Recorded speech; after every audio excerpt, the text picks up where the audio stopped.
एक बादशाह था। उसके बाद इतनी दौलत, इतनी दौलत, इतनी दौलत कि वो हर दिन अपनी दौलत उड़ाता, हर दिन रात, यानी जब उसका दिल चाहता तब दौलत उड़ाता था। इतनी दौलत थी उसके पास।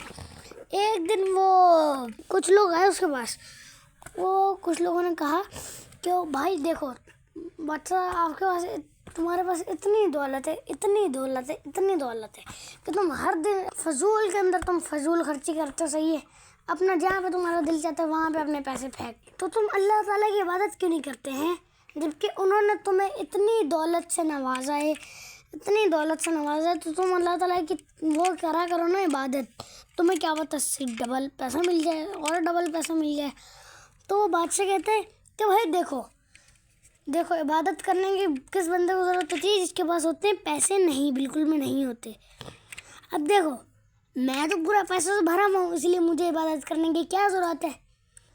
इबादत करने की ज़रूरत है तुम लोगों को, तो तुम लोग करो, मुझे मत सिखाओ। तो बंदे कहते हैं देखो भाई, तुम्हारी इतनी ज़्यादा अमीरी है ना, अकड़ है ये जो तुम्हारी, आखिरत में तुम्हें ये तुम्हारी बादशाहत भी इधर ही रह जानी है, तुम्हारी सारी दौलत भी इधर ही रह जानी है, और तुम्हारी सारी अकड़ भी इधर ही रह जानी है। सही है, तुम्हारे पास वहाँ पे रह जाएगा तो कुछ क्या हिसाब किताब। और अगर तुम इबादत करोगे तो तुम डायरेक्ट, यानी कि तुम्हारे साथ हिसाब किताब तो होगा, लेकिन तुम फिर जन्नत के अंदर जाओगे। और अगर तुम नहीं इबादत करोगे फिर तुम जहन्नुम में जाओगे।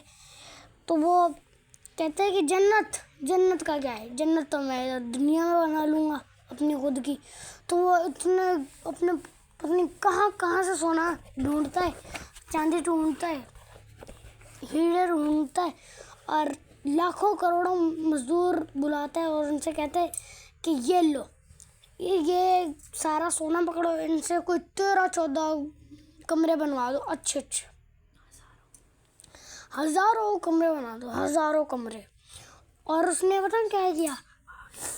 उसके अंदर उसने इतने भरे भरे बाग, यानी कि फुल हरे भरे बाग बना दिए। उसने पहले पत्थरों से एक पानी की नहर बनवाई, उसने सारा का सारा पानी साइड में किया।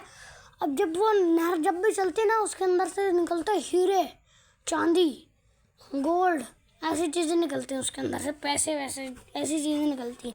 अब जन्नत बनने में 2-3 कई साल लग गए, यानी कि। तो एक दिन उसके पास उसके सिपाही आए और सिपाही ने कहा कि बादशाह साहब, आपकी वो आपने जन्नत में, आपने कहा था ना जन्नत का, आपकी जन्नत अभी रेडी है, आप चाहे तो अभी देख लें। तो बादशाह कहे कि चलो मेरी शाही सवारी निकालो, मेरा घोड़ा निकालो, उसके ऊपर ही चलूँगा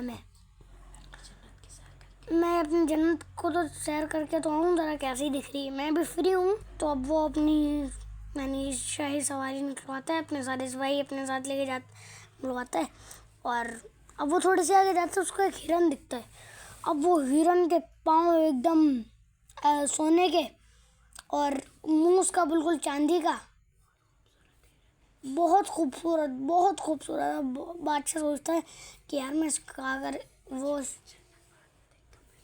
वो बादशाह अपने सिपाही में कहते हैं जन्नत बाद में देखी जाएगी, पहले इस हिरन का शिकार करूँगा मैं खुद अकेला। अब वो हिरन फुल तेज़ी से भागने लग जाता, फुल तेज़। अब वो इतनी तेज़ भागने लग जाता है कि जो बादशाह के पास पिस्तौलें थी ना, बादशाह उसके पीछे पीछे भागने लग जाता है। अब वो हिरन भी भाग रहा, बादशाह उसके पीछे, सारे सिपाही भी बादशाह के पीछे, सारे भाग रहे। हिरन आगे, उससे पीछे बादशाह, और उससे पीछे फिर उस बादशाह के सिपाही। अब वो भागे जा रहे। तो हिरन एक जगह पे आके रुक जाता है और वो उससे बादशाह से कहता है कि अब तुम्हारा टाइम ख़त्म, अब हुआ मेरा टाइम, अब मैं तुम्हें यहाँ पे मार दूँगा। तो वो बादशाह कहता है अभी भाई तुम हो कौन जो मुझे कह रहे हो कि अब तुम्हारा टाइम ख़त्म? तो वो हिरन कहता है कि मैं हूँ मलकुल मौत। सही है, अब मैं तुम्हारी रूह कब्ज़ करने आया हूँ। तो वो बादशाह कहता है कि भाई जो मैंने अपनी इतने सालों की मेहनत करके जन्नत बनवाई है, मुझे वो तो देखने दो। तो वो मलकुल मौत कहते हैं कि नहीं, बिल्कुल भी नहीं, तुम्हें ये सब देखने का मौका कभी भी नहीं दूंगा मैं, अब तुम्हारा टाइम ख़त्म तो बस ख़त्म। अब मलकुल मौत उसी घोड़े के ऊपर बैठे बैठे बादशाह की रूह कब्ज़ कर ले। अल्लाह हाफिज़।